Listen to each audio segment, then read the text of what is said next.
delay. Let's see. There it goes.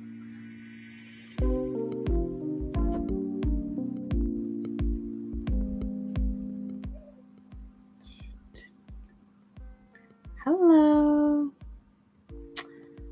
I'm being added. Welcome, everybody. I know you see me. Sorry for the delay. That's great. Hello, everybody. Welcome again to Elevate Your Game. My name is Mrs. Denise Parker. I'm here to actually talk about it and be about our social emotional support today. It's such an honor to have our special guests here today when I'm ready to introduce them. But we have a political difficulty, so just be patient. This is Elevate Your Game. My name is Mrs. Denise Parker, and I'm your host. Today, we're going to talk about something very special that we don't really discuss in the work in a proper way. And before we get started, I want to share with you guys. Okay, hold on just a second. Let's see, let's get our special announcements in the queue. Everything was all loaded up and then all of a sudden it stopped. Okay, if you can see our special announcements in our queue right now, thumbs up if you can in the backstage. Wonderful. Great. Okay. All right. Okay. So today's special announcements, thank you for saying you can see.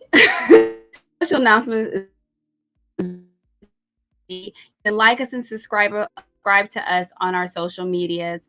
It's Breast Cancer Awareness Month, and we definitely want to acknowledge most people who have suffered from that cause, issues that, regarding breast cancer, family has been cancer, and I'm pretty sure that you may your family. So we want to bring awareness to breast cancer and all the things that are to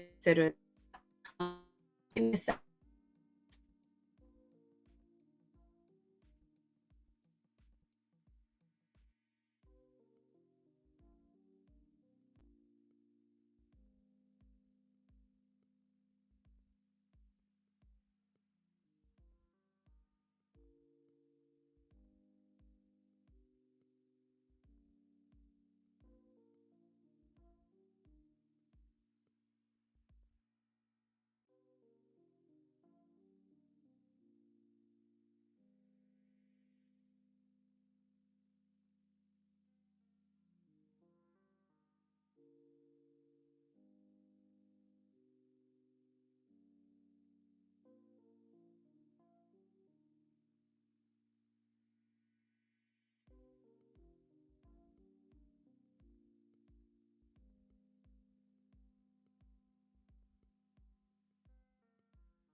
Welcome back.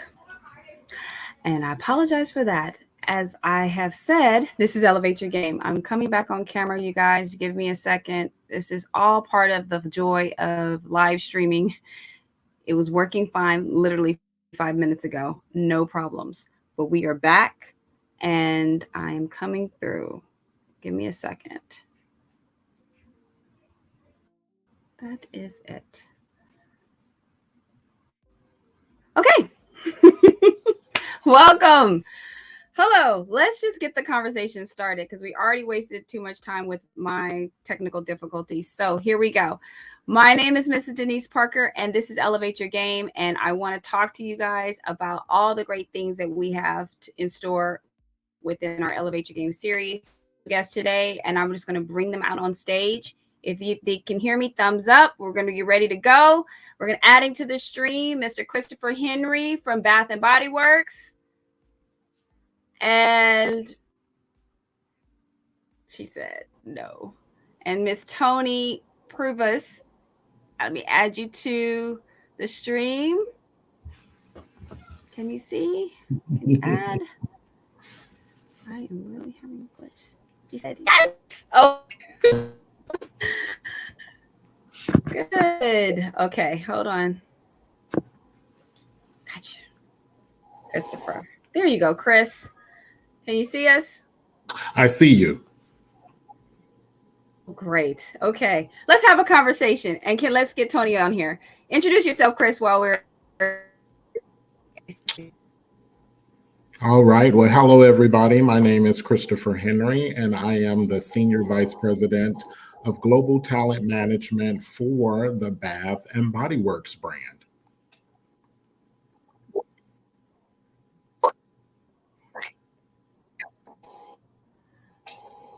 Great. And Toni, she's not there yet. I see her coming in. There she is. There she is. Go ahead, Toni. Introduce yourself. Sure. Thank you. Thank you. Hello, everyone. Good evening. My name is Toni Purvis, and I am the owner of Paradigm One LLC, which is a career consulting company. And I'm also the founder of the School of Disruptive Etiquette. So I'm a career coach and etiquette consultant by trade.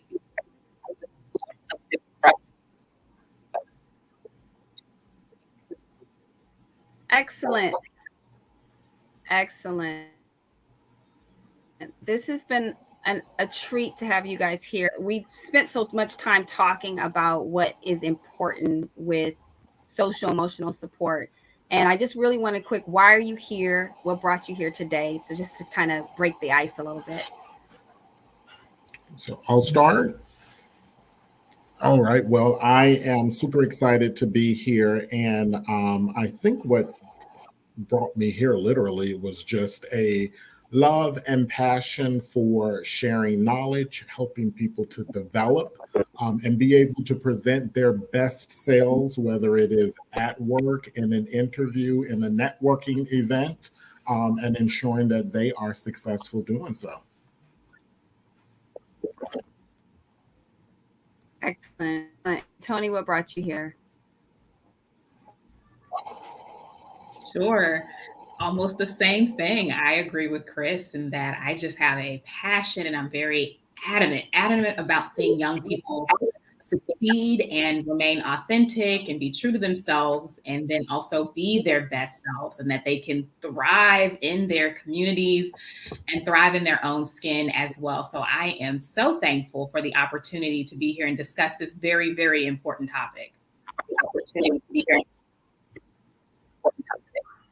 Now, before we get started, I did mention before I got interrupted with some technical difficulties about Breast Cancer Awareness Month. I just want to ask you guys a question off the cuff. Like, that is a huge issue in our community, in the Black community. Have you guys experienced anybody who's, suffered from this? We want to definitely bring a light and shed awareness subject just before we keep conversation.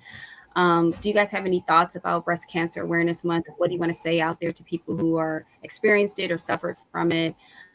My family has in the past, and it's still prevalent in most Black communities or in minority communities in general. Any words or thoughts? Okay, I'll let you go first, Toni. Sure. So I don't know anyone directly, like within my inner circle, that has been impacted. I personally, of course, in outer circles and people that I know who've been survivors, who are survivors of breast cancer, there's a special place in my heart for it. And I always see the importance of going to have yourself checked and making sure you're staying with, your appointments with the doctor and everything else, and staying on top of your health. As much as we're talking about social emotional IQ, health is so important as well. And so, if anything, I just, again, have a special place in my heart for this particular topic and support by giving donations and the Susan Komen Race for the Cure. All of those things are so important that we come together as a community to support, because it is a macro thing that we are tackling together. It's not an individual thing. And very similarly, I Thank will you for double that. click on what Toni has said. I have been fortunate enough not to have it impact my direct circle of family or friends, but I've spent many years in the healthcare field. And so working in healthcare, I know how important it is, particularly in our communities, to stay up on your healthcare checks. So those mammograms, physicals, etc. Don't be afraid. Make sure you make those appointments. And if anything seems unusual, you push those physicians and care providers to listen. Mm-hmm. Especially as Black women. I'm glad you guys mentioned. Yes. Guys mentioned that. So let's go on to our topic. Thank you for taking the time to pause and reflect on those who may have suffered or just bringing awareness of breast cancer. Our subject today is, what is your and emotional IQ? Just a little bit, and I know that you guys have a different background. So kind of just before we really go deep into it, tell us why this subject matter is important for you and how you can relate to it as a coach, as a leader in a business. Thank you. So for me, I think it is super important. One, I'll selfishly say, because it was part of my doctoral dissertation, so kind of surrounded this topic. And so I have an affinity for it. The other thing that always intrigued me was the fact that there's so much research that shows that the impact or influence or even success ratings of individuals with high EQ or social competence has a higher impact on their success than the IQ. And so I think we probably all have known someone who was super duper smart, but maybe socially awkward. And so how you interact with others, the impressions that you give, the relationship that you are able to build is super important. I think it was Maya Angelou who said, people don't always remember what you do, but they remember how you make them feel. And so this is definitely a focus on how you engage with others and make them feel. Okay, how about Toni? Why are you a subject matter expert on social emotional IQs? I've seen how it's changed and affected my career, my education. It was a very pivotal point in my career that I can discuss a little later. But once my eyes were open to the value and the benefit of applying some of these tools or tricks or tactics and beliefs, it completely changed things for me. And I've also, again, witnessed others, I've coached others and had clients that once they apply these things, it is transformational. So I, again, am so thrilled that we're talking about it today, because it isn't talked about as much. It's always hit the books, know the books and know the IQ, but there's so much value.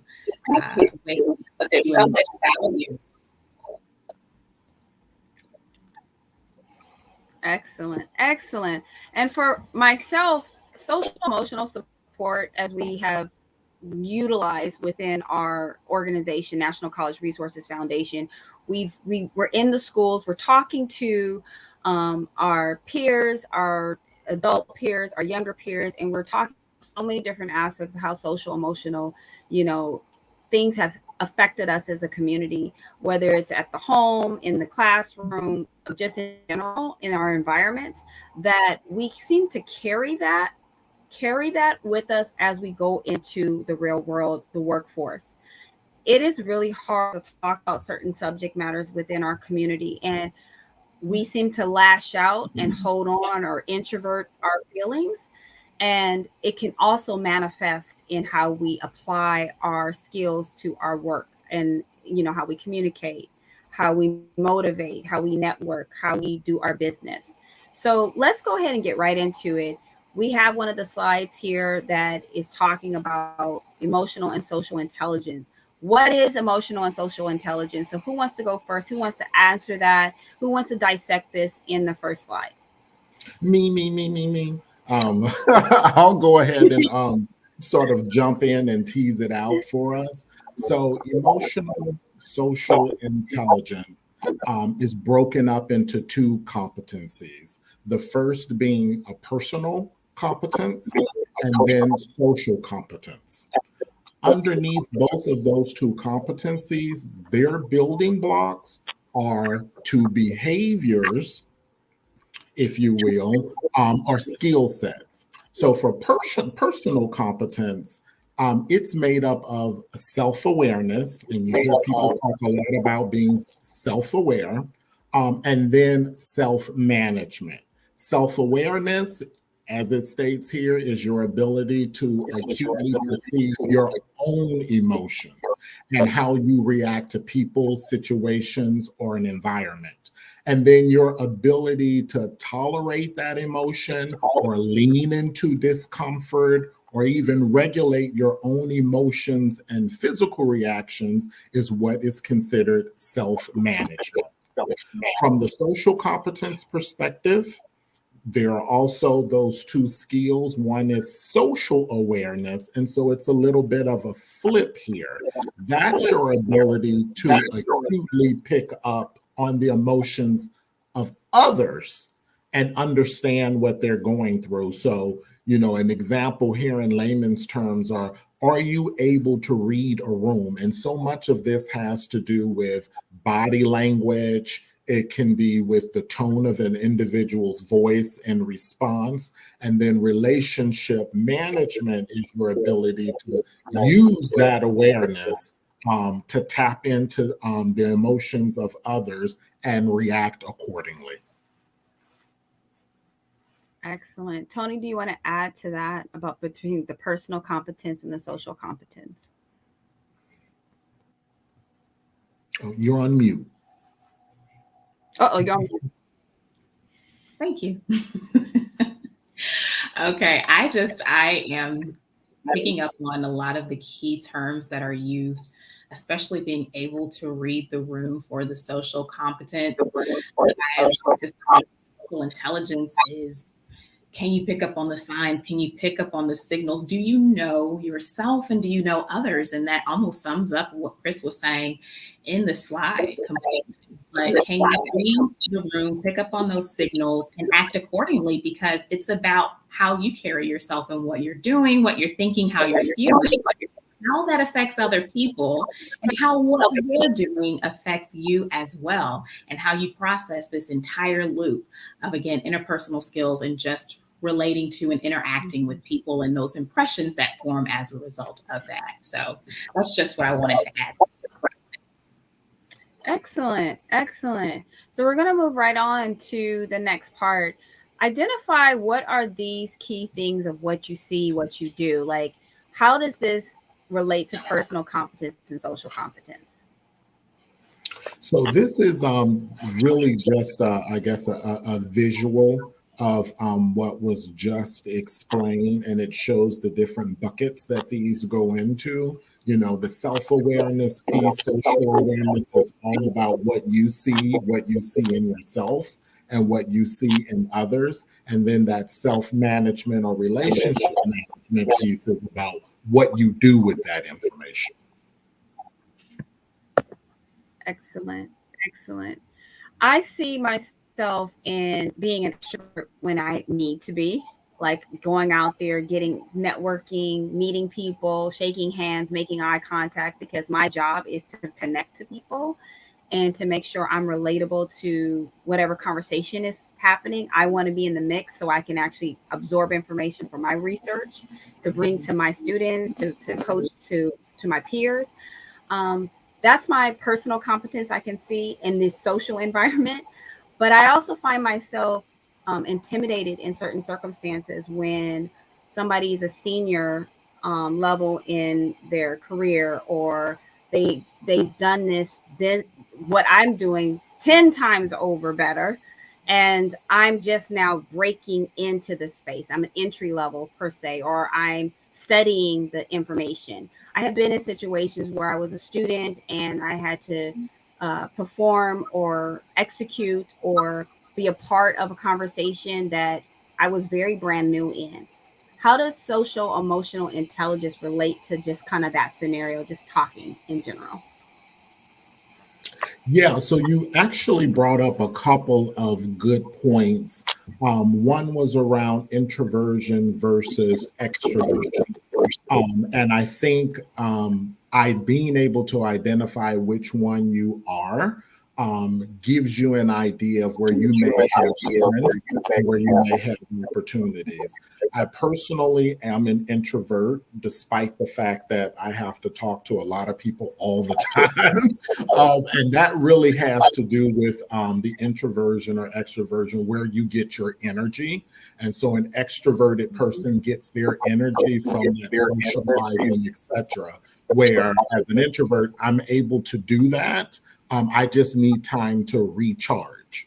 Where I think introversion might give me an advantage is in the area of self-awareness, because I process a lot internally. And being an introvert often pushes you, because of so much is going on internally, you really know yourself. And so the level of self-awareness can be higher. Doesn't mean that everybody can't build on that. And we'll talk about that a little later. But everybody has that skill set. Whereas an extroverted person, and you're getting your energy, your charge from your surroundings, engaging with people around you, that will make you a bit stronger in the social awareness piece. Because you look for that body language, you listen to voice and tone, and you are able to engage, kind of pick up where other people are getting their energy, what excites them, and hone in on that and build. Excellent. How about yourself, Toni? How does your etiquette relate to these subject matters? Like, how does your personal etiquette defining as like your mannerisms, your speech, your eye contact, how does your etiquette relate to, being self-aware and social aware? Sure. So even like in the situation you were just describing, Denise, where you may be talking to someone and you might feel intimidated, or they might be more senior to you, maybe even junior to you, you can leverage your etiquette in those situations to manage your small talk or how you're speaking with them.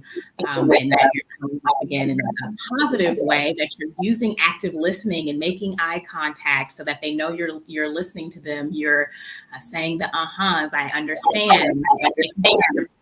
So etiquette also involves being present in those situations, but then also, similar to what Chris was saying, relating to the human being as well, just connecting with the person. Although there may be titles or levels between you, you remember that, okay, we're both human beings and we're both talking to each other. And this is a conversation where I have an opportunity to learn about them.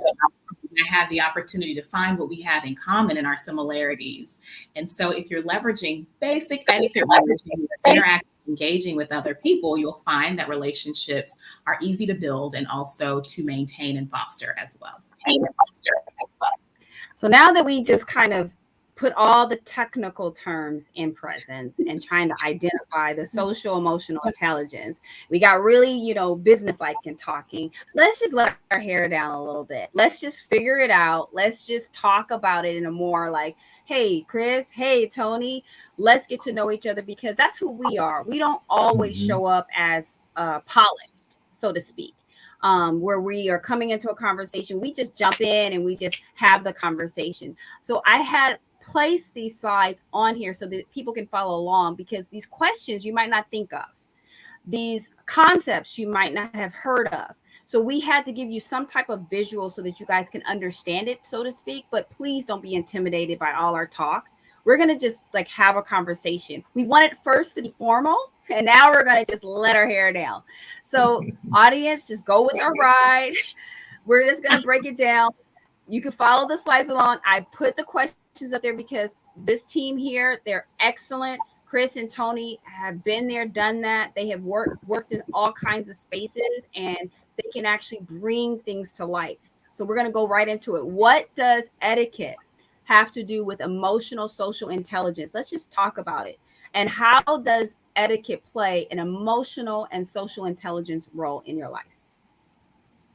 Sure, I'll hop in here. The two are closely related. I like to call them cousins, if not sisters or siblings, right? Emotional intelligence and etiquette, just like you were saying before, etiquette is navigating situations and knowing what to do, as is social intelligence, knowing what to do, knowing what to say, knowing how to handle yourself. And so etiquette and social intelligence almost overlap, if not sometimes are interchangeable as well. But etiquette rolls into social intelligence. And I actually like to use the word social intelligence to replace etiquette at times. Why? Because when people hear etiquette, they think polite. They think manners. They think, yes, ma'am, no, ma'am, no, sir, yes, sir, please, thank you, good graces. And that isn't necessarily the case. There's a way that, of course, you can be empowered through etiquette. So personally think that if you understand, again, know what's happening around you, know how to those moments, or know what to say and what to do, which is the etiquette book. I literally have this book right here, you guys. Like, this is the etiquette Bible. If you understand what to do in those situations, again, you can show up more confident, feel good about the way you're interacting with other people and building those relationships. They're very similar. And etiquette drives social intelligence, where you can think of it like a large ship, right? A large ship is social intelligence. It's a large concept. The etiquette is the rudder. It tells you what to do and how to handle and what to say and how soon you should do it, and just add some color to social intelligence.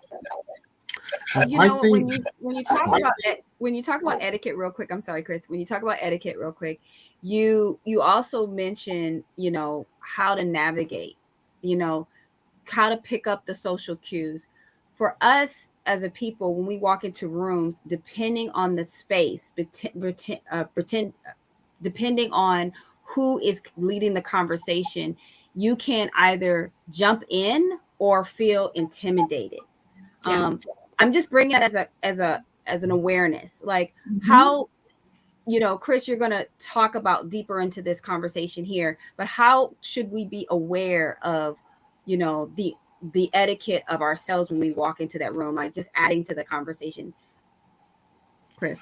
So for me, I think the social intelligence piece, or this etiquette piece, is really about being respectful. And you can be respectful without being overly formal. It's, recognizing people when you enter a room. And I think often bringing forth that respect with individuals breaks down their guards, particularly if you are not part of a group or you're walking into a situation like you described, Denise, with there's a hierarchy there. It really disarms people, starts to humanize people, and allows you to have that better, more, I guess you could say, less formal conversation once you've made connections. Mm-hmm. Yeah. And connections can be anything, like the like of food, sports, that are relatable to whatever, you're going into. The music is playing. Oh, I like that song. I like that song too. This is a great song. And it can break an icebreaker. It can be something that can actually open up a conversation and make somebody relatable. It has nothing to do with color or skin. It could be anything related outside of our cultural differences. It can be more something that's just general. Like, this is awesome. And then relating to that, and then turning and looking at that person and making eye contact and saying, yes, this is awesome. Hi, what's your name? My name is Denise. Nice to meet you. Oh, wow. What are you doing here? And the conversation can come from there. Sometimes it's just using those pivots. I find a conversation can actually get us in the door much faster. Talking about, well, I'm here for an interview, or here for, like it's all formal and it's all business all the time. It's like, wait, hold your break. Let's just settle into the conversation first. Let's engage the room. Some people are so focused on getting to that track, quote unquote partner track, or getting on that career track, or getting out that door, that they forget that we are humans first before we're the machine. Yeah, absolutely. Before we're the machine. Go ahead, Toni. I wanted to say something about that completely. It is, you'll the straight line is definitely at times just connecting with that person. And then you're making the most memorable impression. And it's not that, again, you're so myopic and having the blinders, your objective and the things that you want to do. So it feels like a means to an end. But I also wanted to say, Denise, that it is reading the room the opposite way. Sometimes we can come in too formal when it should be a bit more casual. And sometimes we can come in too casual when it should be a bit more formal. Converse as well. And that's why social intelligence and emotional intelligence is important. So you can know how to gauge, how to measure, and how to enter that space and show up. Because I've seen the opposite happen. That person was way too casual. They didn't read the room and understand that this was a more formal situation, or they didn't display that gravitas, or they didn't display the seriousness. They were putting emojis in the chat and they were doing this and everything else. And we were at a serious board meeting. That's the difference. So I think by utilizing and leveraging social intelligence and emotional intelligence, you can understand how you should be in that particular space at that moment. Never sacrificing your authenticity. Never. The authenticity is the key. And authentic self is yourself, your gender, your race, where you come from, your experiences. They all bring an authenticity to any environment. And how you approach it, but you do have to put your best foot forward, like your parents tell you, put your church clothes on, your best clothes on, your best on when you walk into a room and you're going to get a job or go towards your careers. That's pretty much how I use as an example. Emotional and social intelligence, is it something you can learn, or are you born with it naturally? Is it innate? Yeah, so research shows that it is absolutely something that you can learn and that you can build upon. All of us are equipped with emotions, with intuition, with the ability to sense. And it's just how well we listen to those things within ourselves and take note of that, or how well we read that room, look at the body language, look at the conversation, or listen to the conversation of others. Believe it or not, one of the most popular areas to coach senior executives in is exactly this emotional and social intelligence. Most of those people get to where they are because they know how to do the job. They're great engineers, they're great physicians, they're great attorneys, what have you. But if you leave dead bodies along the way, people don't want to work with you again, you will get stopped in your tracks. And so I have been part of many times of brokering executive coaching services for individuals that needed to learn what we have on the screen. So I think that's another point to bring out, Denise, where you talked about, individuals that might be intimidated. There are people 30, 40, 50, 60 years old in senior executive roles or frontline roles that are still learning this. Very interesting. It's similar to what doctors use. It's called bedside manners, where horrible information that can be really, you got a surgery, you've been diagnosed with this particular illness, and it's very crass, it's very technical. And part of their training now in becoming a doctor, I noticed that some medical schools are incorporating communication skills that have a very social emotional intelligence energy towards it, as opposed to just giving blunt technical information to a patient who has no idea left and right what that means. And they're leaning on to their doctors, leaning on every word that the doctor is saying and hearing nothing but, bad news. Sometimes it's having that softer approach, reading the room, understanding that patient is, not understanding what's happening to them, and breaking it down in a empathetic way. They have that empathy towards that person's emotions, and giving them guidance and answers. Those are some of the things that now newly doctors have to consider when they're want to practice medicine or go into the healthcare field. Those are things that our listeners can respond to and say, yeah, I remember when the doctor told me this, that, and other. I was like, I don't know what I was going to do. And it was just all technical. But having somebody relate to them can also help them to understand that they're not alone, and we're here for you and we understand. It also humanizes us, because there's so much stuff that the workforce, creates. The stress alone is huge. And as you're trekking up into those careers, the C-suite level, which is, the CEOs, the CFOs, you want to be a higher place, or you want to be in management, or you want to manage high profile people. What happens? There's a communication that has to happen where people understand and you're there and you're present. How does that all relate to social intelligence? Like, you hear what I'm saying? Yeah, you make brilliant points. For those that may not know, the last 13 years of my career before, Bath and Body Works, I spent in healthcare. And so you're absolutely correct. A lot of the new physicians get this sort of training while they are interning or while they are in medical school. For those that didn't get that, because we got a whole lot of doctors that graduated before then and started practicing, they get it internally. And so the last 3 years that I was with my former employer, we had this course for physician leaders. And so not only did it have an impact on how they were able to relate to their patients, it also impacted how they related to the medical teams that they were working with, how they worked with, nurses, with an anesthesiologist, with the cleanup crew, so on and so forth.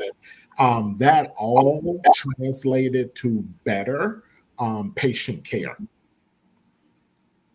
Excellent. So you see our next question. Am I able to show behaviors that indicate strong emotional social intelligence and remain authentic? Now, I know, Toni, you brought that up about the authenticity, how important that is. It's not just about behavior, so to speak, on, like how you perform on the job, but also how you show up in the room before the assignment or the project is on display, or before you get asked to do something, to advance your career, or to be considered for an internship, or be considered for that, that leg up on that project or something like that. Those are all things that relate to how we behave around the room, the people we serve. So answering this question, what are the indicators, the strong emotional intelligence indicators, and how to remain authentic?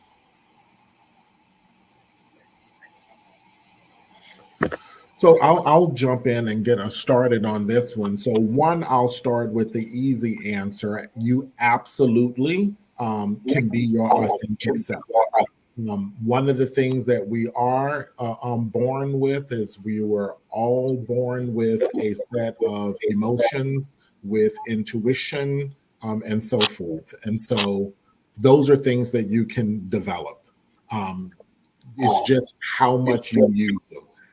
People who take this sort of leadership training, if you will, or we were just talking about executive coaching, this type of coaching, they are taught ways to just tap into their better selves, being more conscious of their feelings and how their feelings show up and impact others. It's even things like understanding when you yourself are in a good mood and a bad mood, and how does that impact the decisions that you make. If I am in a bad mood, but I know I have an interview later in the day, I need to be conscious of that. I can, personally share how long it took me to understand that I never knew that I could be cranky when I was cranky. If I have to go into a meeting or I have a presentation, I actually say, okay, Christopher, recognize that you are sleepy. That could make you, or you are hungry. That can make you a little cranky. And that's not the you that you want to show. You want to show the normal you that everybody knows and loves. And so you have to then lean into that emotion, but it's not making me be inauthentic. It's the me that everybody knows, and I'm making sure I'm consistent. Oh, that's cool. That's cool. Go ahead, Toni. Yeah, I'll add to that. We've spent a lot of time like empathy, and earlier we were talking about self-awareness. So at the root and at the core of authenticity is that self-awareness and knowing those things about yourself, those different nuances, introversion, extroversion. How do I get my energy? Sure. Those the self-care that comes after that to make sure we're exercising. The things that help keep us present in that Chris we all know and love. But beyond that, it's the core values, it's things that you want to be sure stay intact as you are ultimately exhibiting these behaviors. Because if you don't have these or have these pillars of the things that you cling to or that anchor you, you're going to be floating about, or you're going to be chasing something else, an ideal or their brand or who they are, or you're just going to be subscribing to whatever is needed in that moment, which can be very exhausting. And you're all over the place because you haven't established these things for yourself.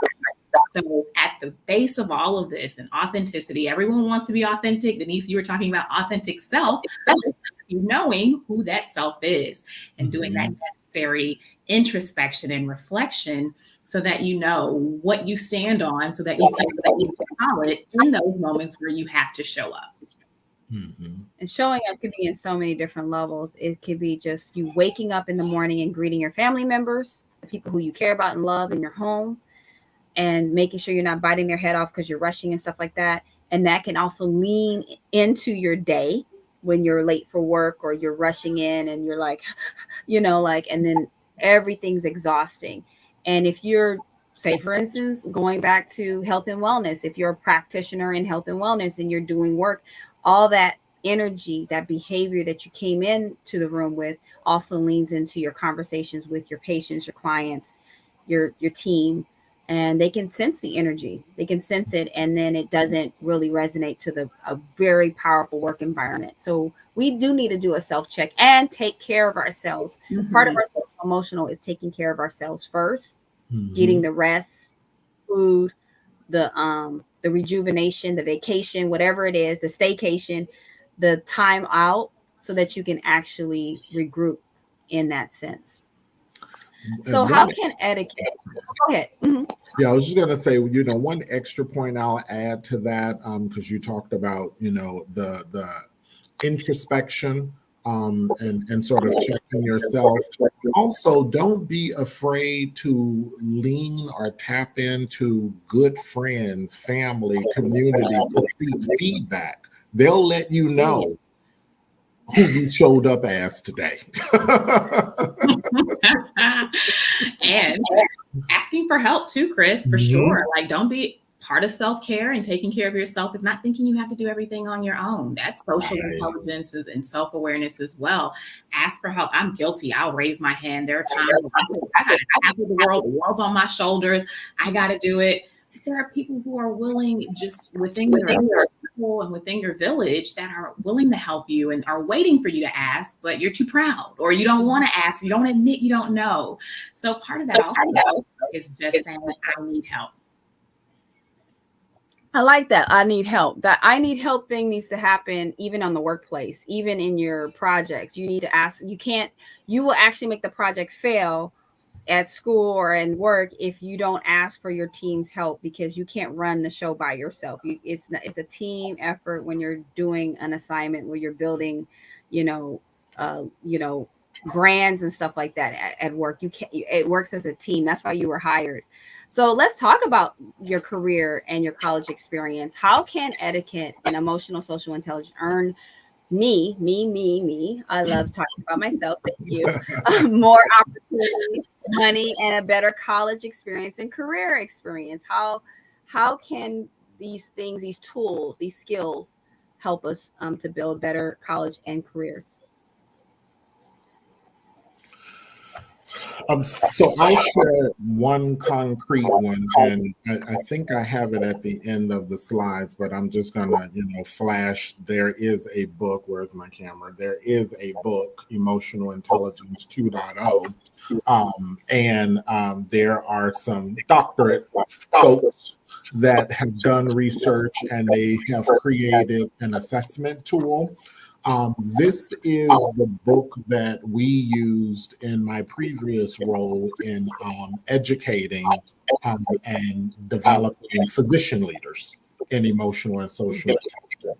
But one of the things that it says here, and there's a lot of data behind it, but the bold print says the link between EQ, or emotional intelligence, and earnings is so direct that every point on that emotional intelligence assessment scale averages out to be about $1,300 annually in salary. So people who refine these skills, in the end, research is showing that they make more money. I can tell you, being in talent management, often the conversations when we're doing succession planning, when we're talking about who gets a promotion or not, is not how skilled they are at the job. It is how well they collaborate, engage, and work with others. So again, you can have people who are dynamite, IQ is off the charts, and nobody wants to work with them. And they don't even understand why the likable person is constantly being promoted beyond. They're like, wait a minute, I graduated from Harvard. They came from a state school. Well, they're more balanced. People like them. Yes. They've got strong emotional and social intelligence. Yeah, I've seen that some managers, hiring managers, recruiters, they'll say, okay, person is a personality fit, or they're a culture fit for the organization. We can teach them what they need to know. We can teach them the skills. That's a 6-week training. Yes. But some of these things we can't teach because, either not that you have it or you don't, but there are some soft skills that just have a steeper learning curve, is what I'll say. And so easier just to bring someone on who, okay, we can collaborate. We can work together with this person. We can get them. So there's a bit more grace when you do display those things as well. And I have a couple stories about how just leveraging relationships, leveraging social intelligence has just doubled my salary, honestly. And I'd love to share that story. Yeah, sure. No, go ahead. These are all right. So specifically for me, when I went off to work on Wall Street, when I went to school, I got a just by chance, right place, right time, ended up getting an internship on Wall Street. And I had no idea, no earthly idea of how to navigate corporate America, how to understand Wall Street. I was paddling on both ends because I was trying to figure out what to do, but I was also trying to understand the culture, which was very unfamiliar for a country girl like me in Texas. Right? So I was in New York, Big Apple, all of that. But I quickly discovered that it was about building relationships. I had my head down. I was working hard, studying everything I needed to study. But then once I started building those relationships with the vice presidents and the managing directors and the EVPs and the SVPs, and taking time to also focus on those things, that's where I saw the change and the shift happen. And as a result of building those relationships, being true and authentic to me, and managing the relationships well, those MDs turned around and said, we want to bet on Toni. We want to bring her onto our team. We know she's shown that she's a personality fit, she's driven, she's ambitious. Give her a chance, give her a shot. So I was able to work my way up to getting multiple offers when I graduated, landed me 6 figures out of school, right? But if I chose to not make those relationships, or I chose not to step out and display that social intelligence, then it would have greatly limited my career. I did the same thing when I went to school at Spelman. I got on the phone and I called Spelman. I saw it on TV, so I thought I'd do it. And I called and I said, I have a scholarship to X school. Can you match this scholarship? And Spelman, they put me on hold. They came back and they said, yes, we will match the scholarship.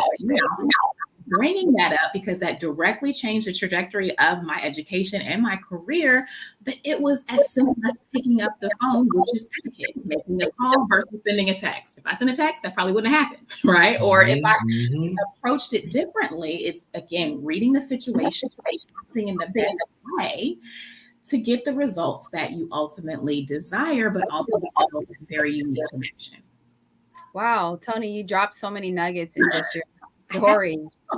I mean, the key thing I picked out of there is the ambition was in how you presented yourself. It was like they saw your ambition because you were ready, you were acceptable to just the situation, you were present.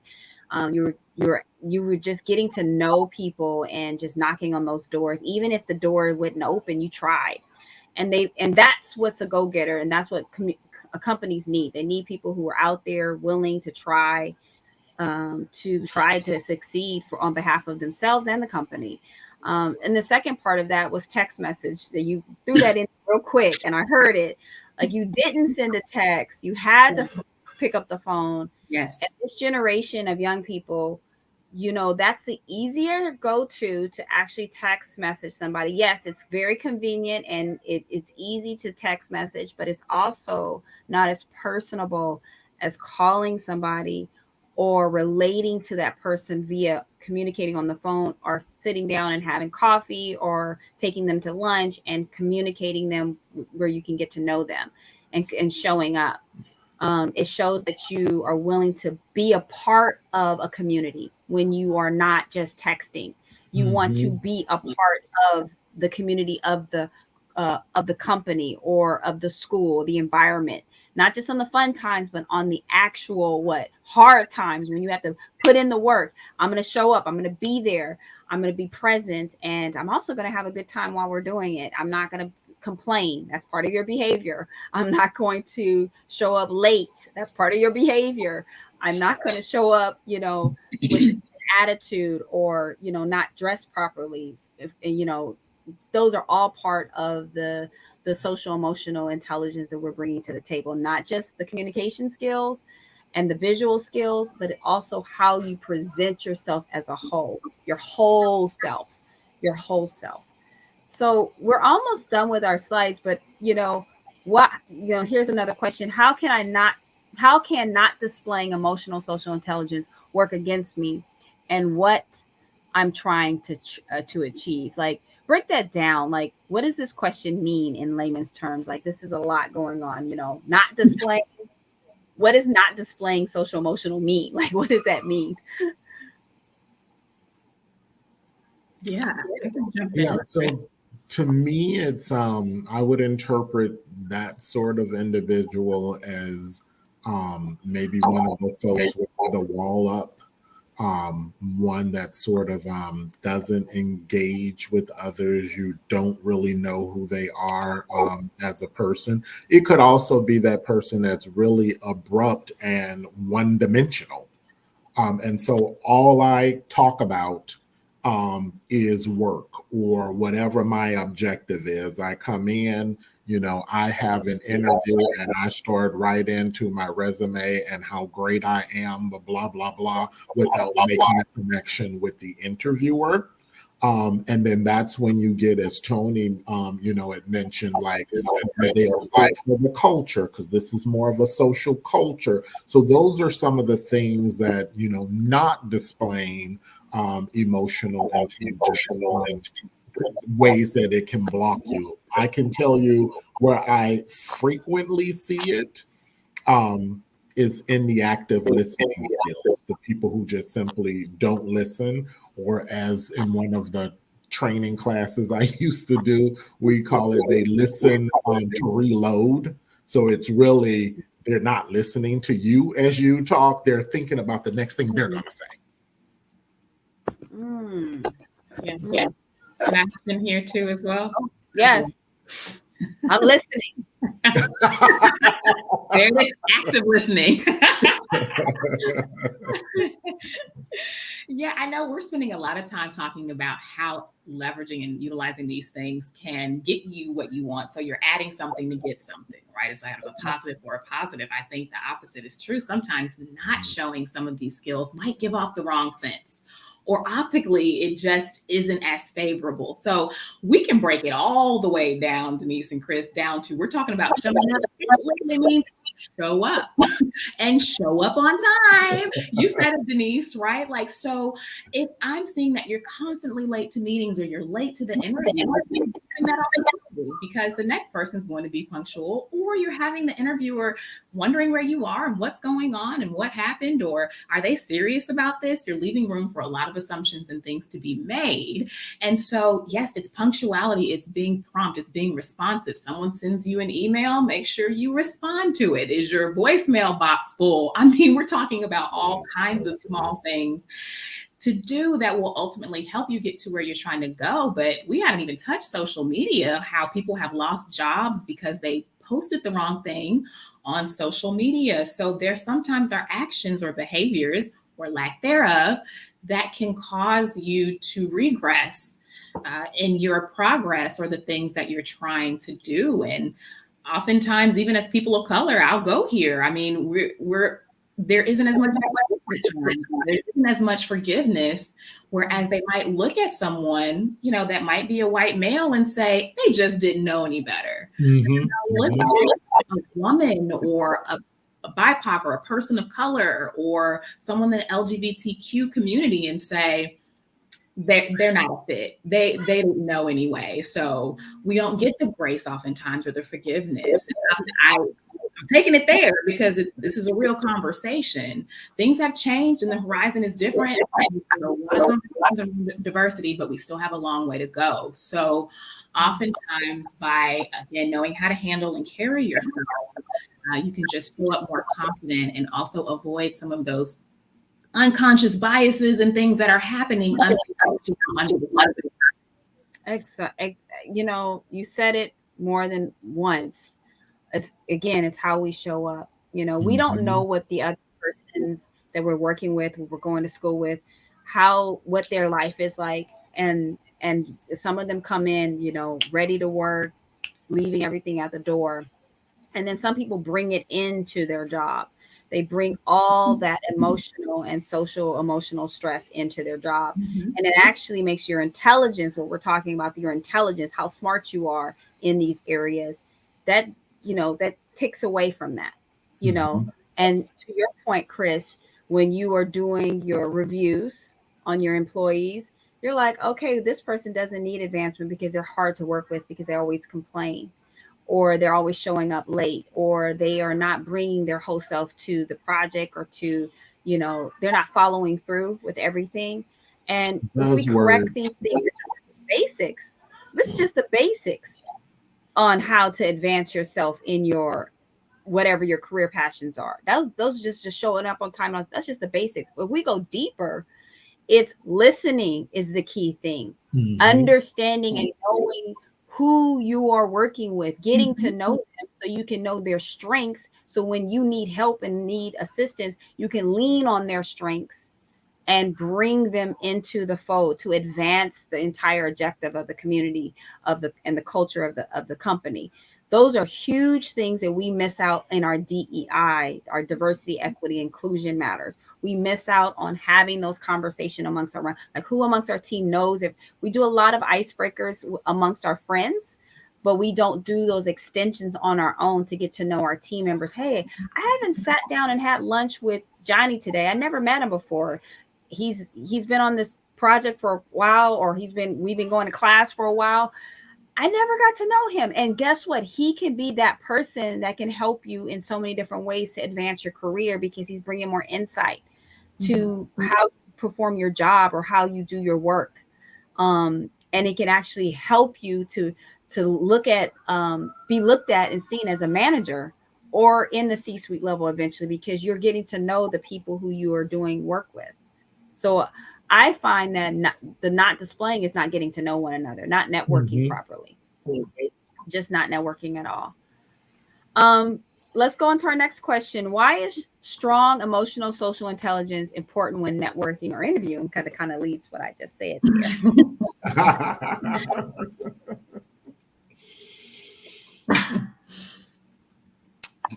Did you want to start this one, Toni, or I can? Sure. I'll hop in here. And but no, again, we're back down to just the importance of relationship building. And I like to lead and qualify that with organic relationship building and authentic relationship building versus the level stuff. The, what do you do? What do you do? Or it's the, we're both kind of and it's painful. It's so cringy, right? But again, with that social and emotional intelligence, you can approach it completely differently. And we've already underscored how important networking is to the success and trajectory of your career. Established the correlations already about, of course, who you know versus what you know. Both of them are important. The higher you get, the more it is about who you know as well. But as you're keep using the same terms, navigating these relationships, the etiquette, and unspoken rules, and some of the more overt rules are the ones that are going to be helpful when you are interviewing, because people don't even think about it, but you're building a relationship in the 30 minutes that you're interviewing, right? It's not even that it has to be a mentor that you've had for 35 years. It's a relationship, even with a stranger that you're passing on the street for the moment you lock eyes. That's a relationship, right? We're constantly building relationships, specifically in interviewing and networking. But I think once we change this mindset and this framework to think I'm constantly building relationships and I need to be present as a human being, I think that then gives us the changes we want to see. And to your point, Toni, you also mentioned just in your previous example about how you had to cold call Spelman. Like you literally called them and said, hey, can you do this? You were ambitious enough.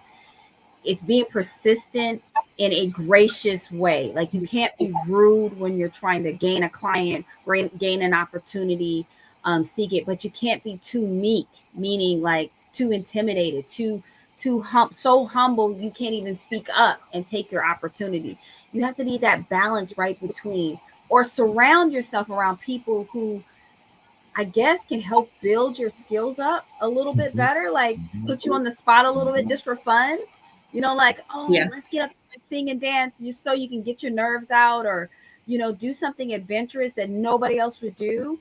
So that some people who want to skydive, that will actually open them up a little bit more. I know somebody who climbed Kilimanjaro. I mean, literally climbed it and changed her life. Yeah.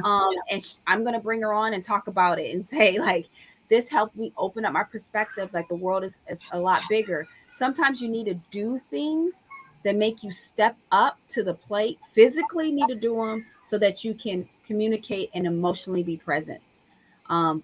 how it relates to you, so that when you go to that interview, maybe you need to do some push-ups before you get out the house, do some push-ups, work out, get your energy up. Don't just roll out of bed.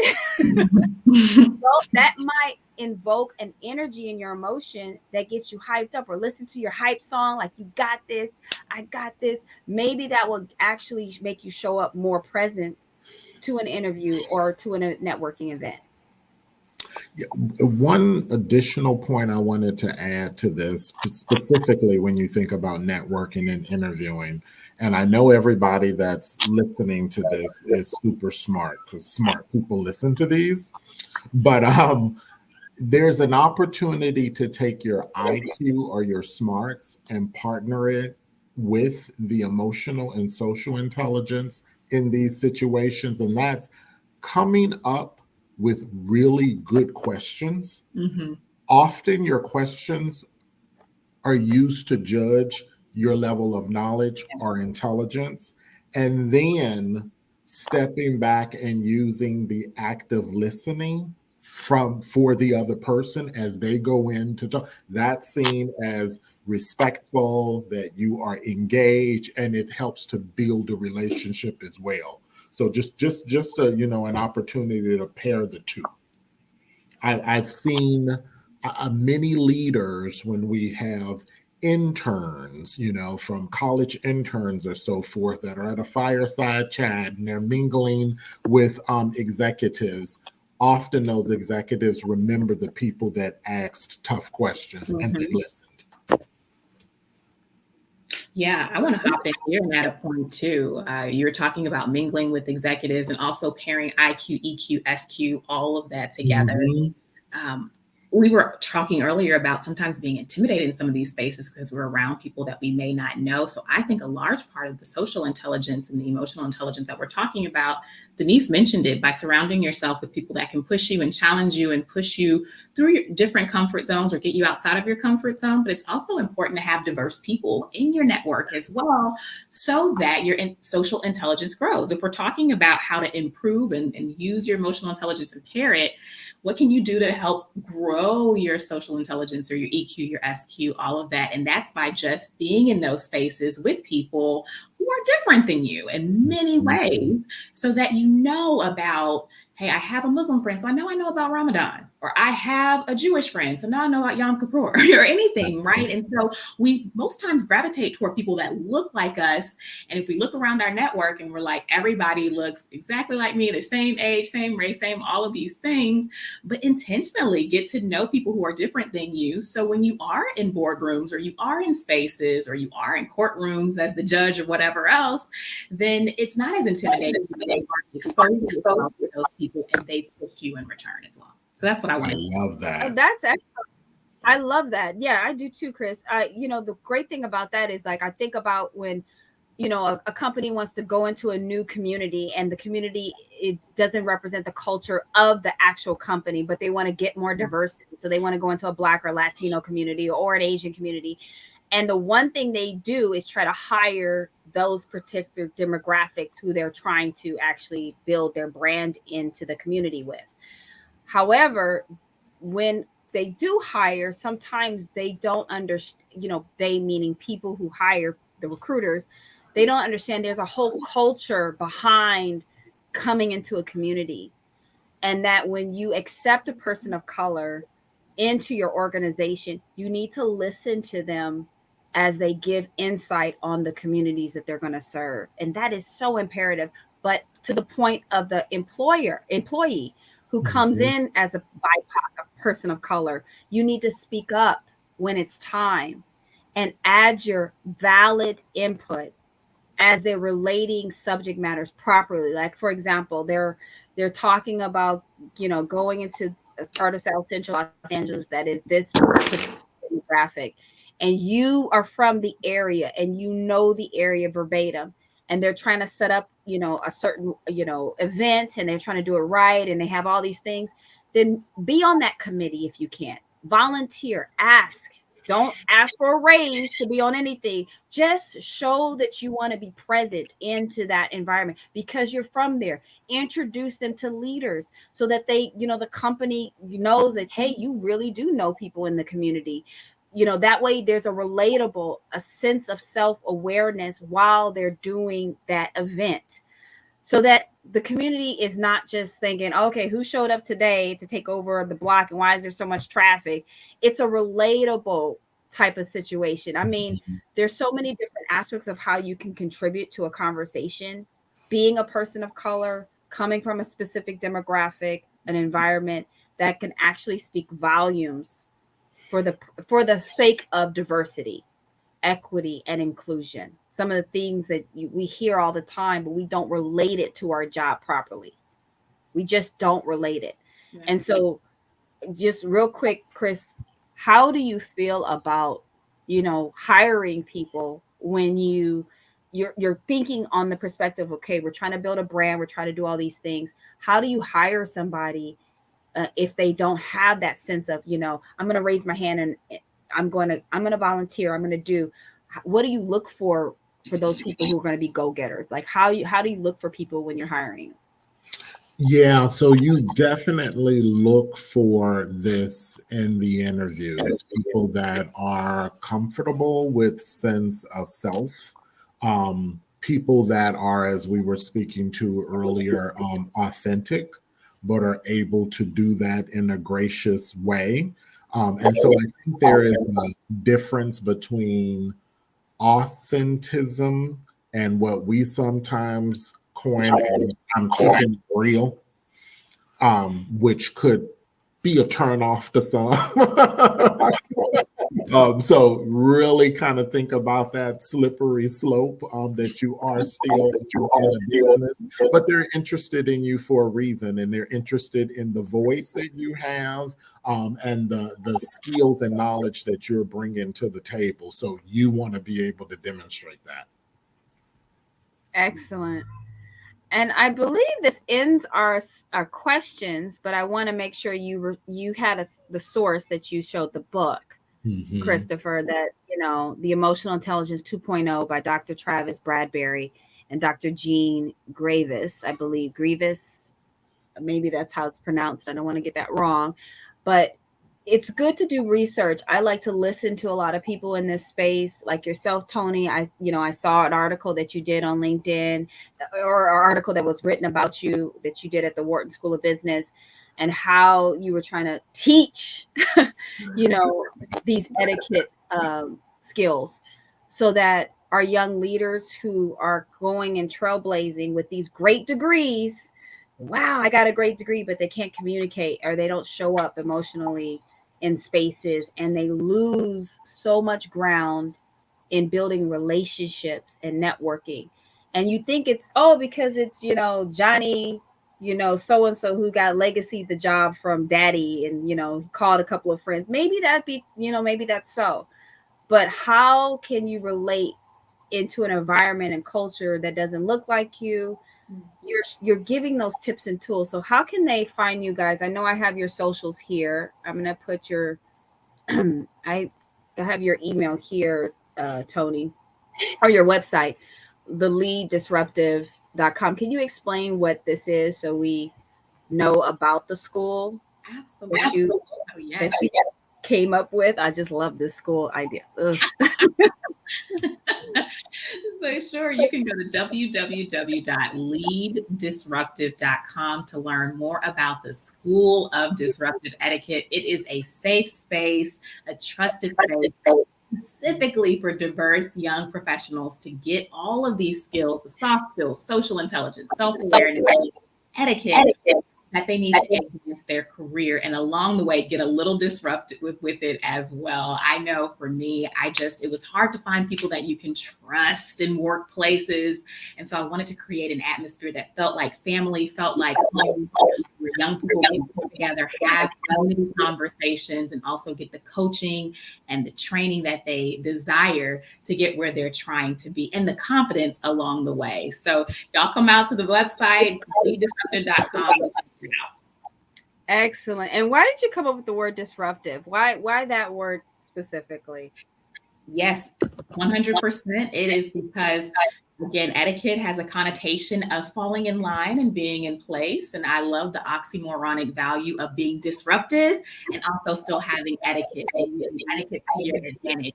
So we disrupt mediocrity. We disrupt stereotypes about people of color and underrepresented minorities. We disrupt status quo. We crash glass ceilings. We come out here to get real. Okay, so that's why I chose disruptive, because it makes your eyebrow go up. How can etiquette be disruptive? Well, this is how it's going to completely blow your expectations. Oh, I love it. Thank you, Toni, for explaining that very clear. It's a play on a word that has so many different leads to opportunities, because when you want to make change, what the late great congressman, oh my God, I'm having a brain freeze, and he had what did he taught the good trouble. Who said that? Good trouble? Yeah. Oh my goodness. Lewis? That was, yes, Lewis, mister Lewis. He said, good trouble, good trouble, good trouble.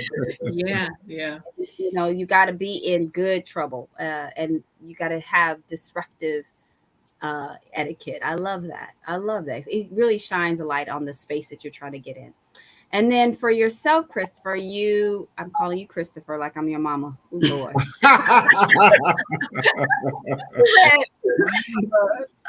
That is fun. So yeah, totally searchable on LinkedIn, and I do frequent and I respond. So if people reach out, I'll definitely respond.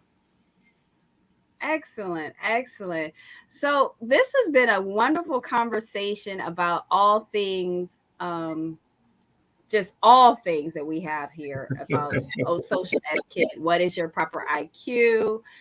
You know, and it's been mind-blowing. So I just want to quickly, before we end, because we kind of started a little late because of my technical difficulty, and I do apologize.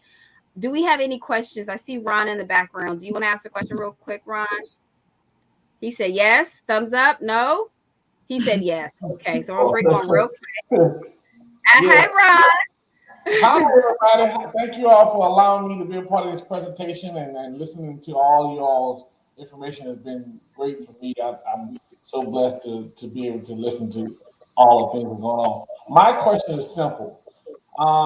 When I have a program where I help kids all over, high school students all over the country, figure out what type of career path they want to do. It's something I personally got involved with, from going to career days and getting on the board and showing them what it is. I've been an accountant for 15 plus years, and actually I used to work for this guy. He's on the poem, I forgot.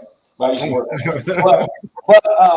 I say that because at the end of the day, I have a lot of kids that come from broken parent homes, and they come from different styles of home and different environments. How can I get them all to one facet of going into the direction of being positive, getting them out of the environment that they come from? I think that's the biggest thing for me, is trying to get them out of that environment and that mind frame of saying, look, I got to do this, I got to do that, I got all these things I got to do.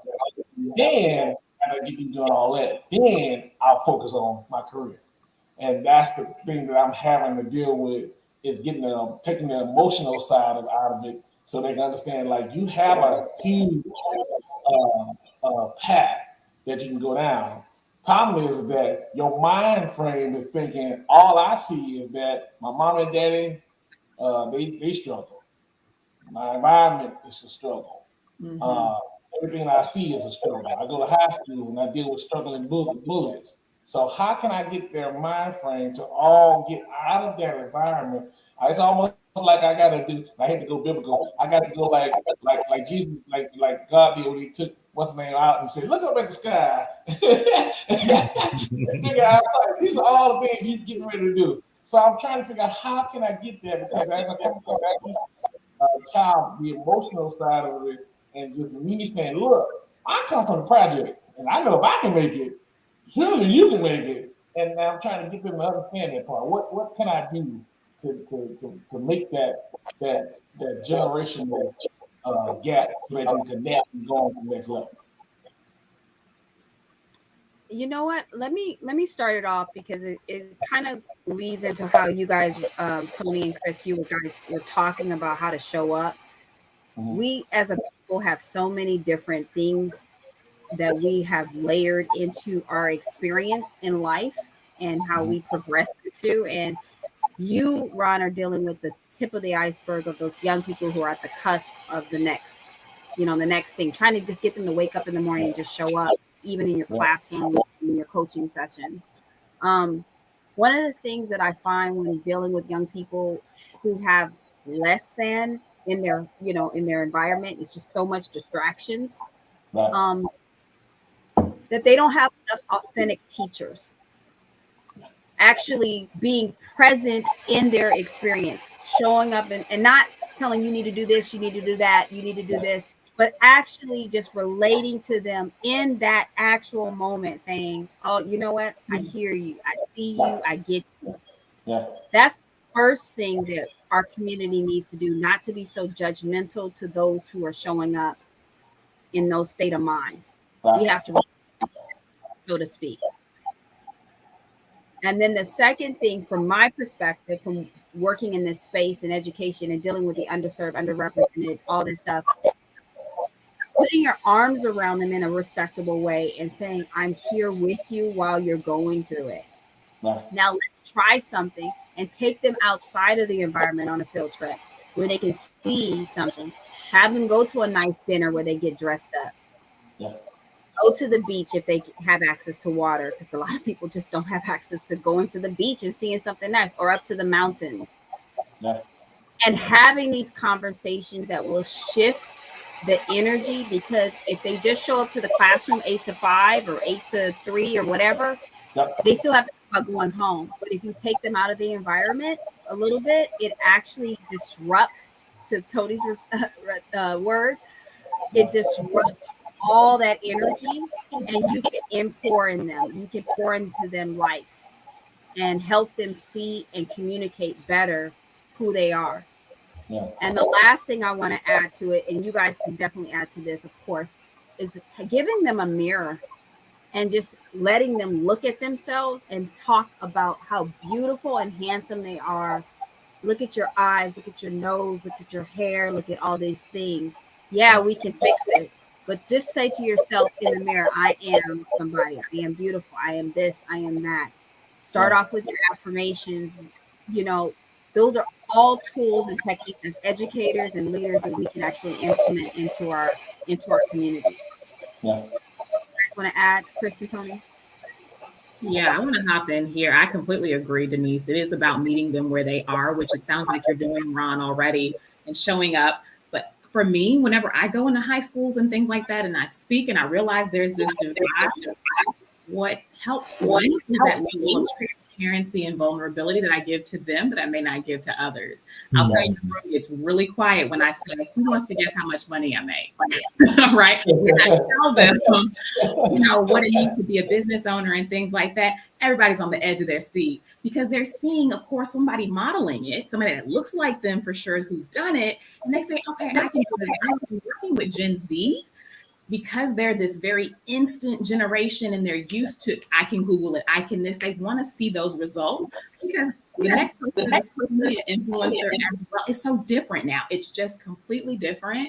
So I found that by, just as Denise was saying, wrapping your arms around them, giving them the mirror, but then also giving them the model, giving them the exposure and meeting them where they are on top of just that vulnerability and transparency and getting with them and saying, here we are, here's where you can go. And then seeing that, I think, will motivate them. Well, it has motivated them from my experience as well. Yeah. Yeah. And the goal and the whole entire goal of the program is to take them to the next level, is to connect them to the next level so that they understand, like, this is your path and this is where you get ready to go. So I've been doing this for 4 years, and it's been an amazing journey. Just to see some of them graduate, how they end up. Some of them go to college, some of them go to military, some of them even start their own business. We even help them start their own business because at the end of the day, there are some prodigy children that come through the program. That's like, that's a prodigy child. I see it. I get it. So I appreciate you all input on this because at the end of the day, we we get on these front lines and we be like, man, we gotta forget it. You also you need to invite those those prodigies that actually graduated and moved on to better and greener pastures. Yeah, we bring Invite them back. Yeah, we bring them invite back. We bring them back to see. yeah. Yeah, yeah, we And bring then them back every year so they can see exactly where they are, what they're doing. And some of the kids, they be still looking at like, yeah, all right. Yeah, I tell them how much money you making. They be like, oh, really? that's exactly. Yeah, we Christy, bring you them want to back. add to that? Do you want to add anything to it? Yeah. The only thing I was going to say is it sounds like you have a lot of the right ingredients, but because Rome wasn't built in a day, it is just a long-term strategy with constant positive reinforcement. Because we all have our ups and down days, and they do too. And so just that constant encouragement there. I love the fact, the point about seeing, alumni. So people who were just where you were and now look. So if they can, you can too. Yeah, yeah. I have two knucklehead daughters, so they're both in college. So I mean, if I can go put two knucklehead daughters in college, and one is getting ready to graduate, God willing, at the end of May. So this whole program started because of two knucklehead daughters. I wanted to help. We just expanded from helping their friends to helping, classmates and everything else. So I just don't want to get to the pearly gates of heaven and God open up their gates. So you could have had all of this. But you chose otherwise. Send me back, God, send me back.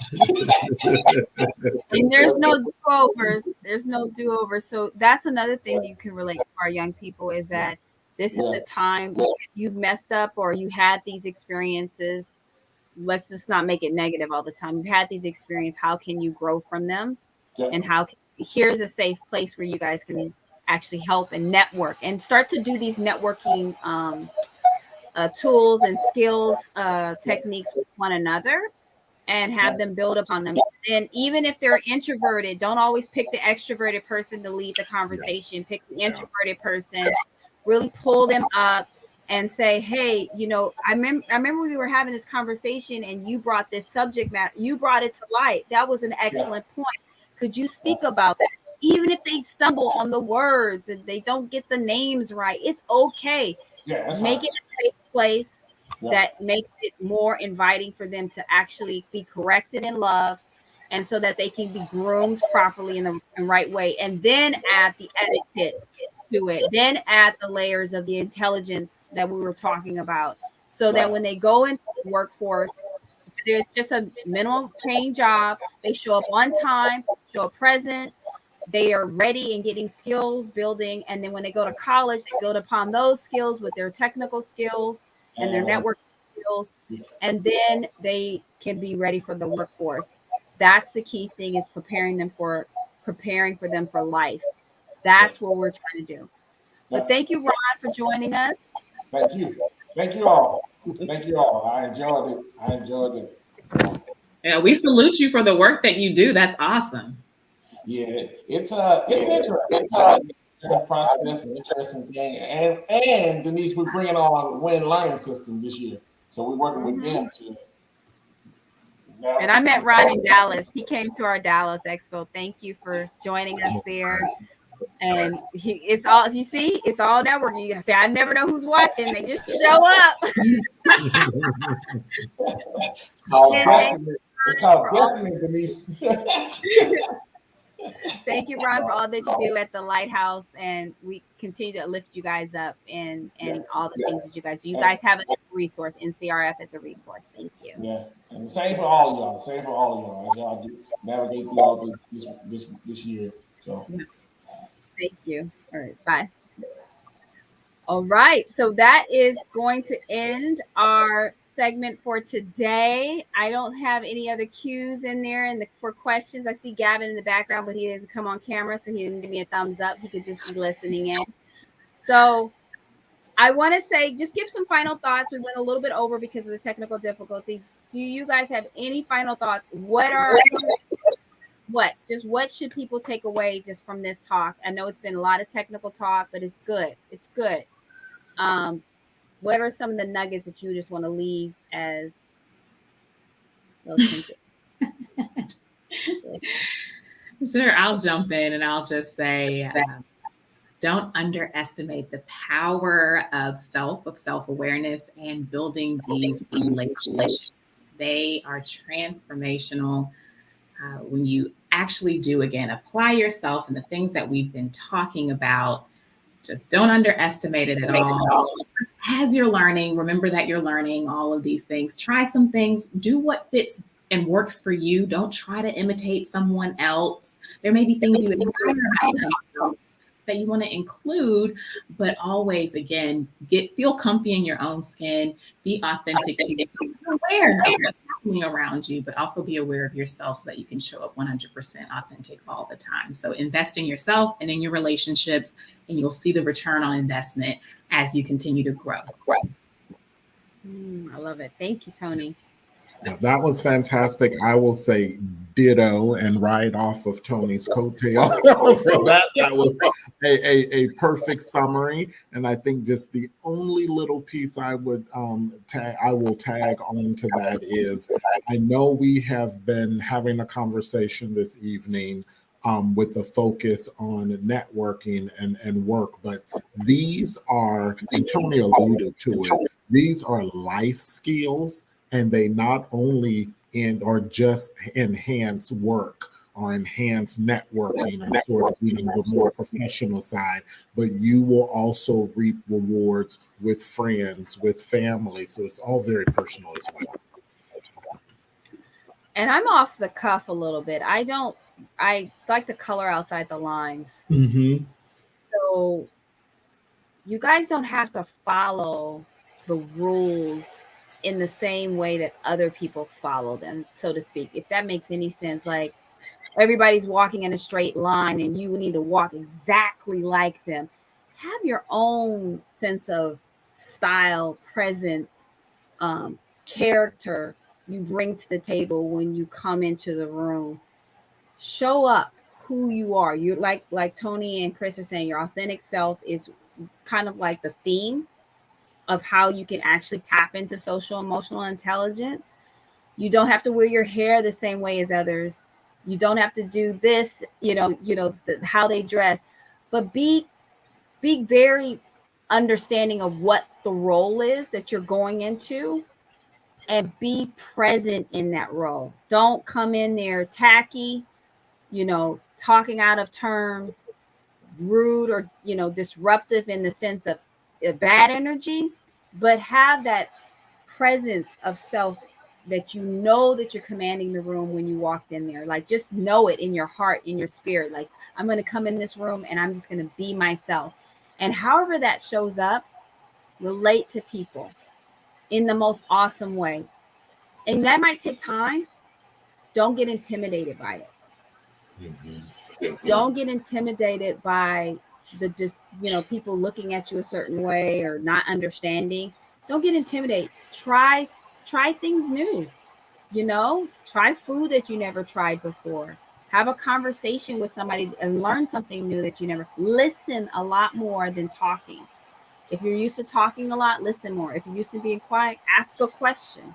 Ask one question. How are you today? That might be the question. That would actually invite you into the space better to practice these tools. So I just want to end with that. Just learn how to, color outside the lines in a respectable way.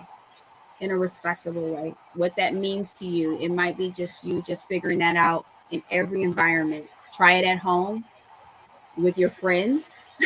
That they're familiar with you. You're speaking up. We didn't know you could speak. We didn't know you. Try it with that. Or you're quiet. What? You're quiet? You always talk. Like, no, I'm just listening today. I'm just listening. Or you always wear your hair down. You wear it up. You just try something different to see if that kind of helps you build some of those physical confidences so that you can eventually build the emotional confidences, and then those social skills will follow. So those are some of the key tips that I would suggest. Thank you so much.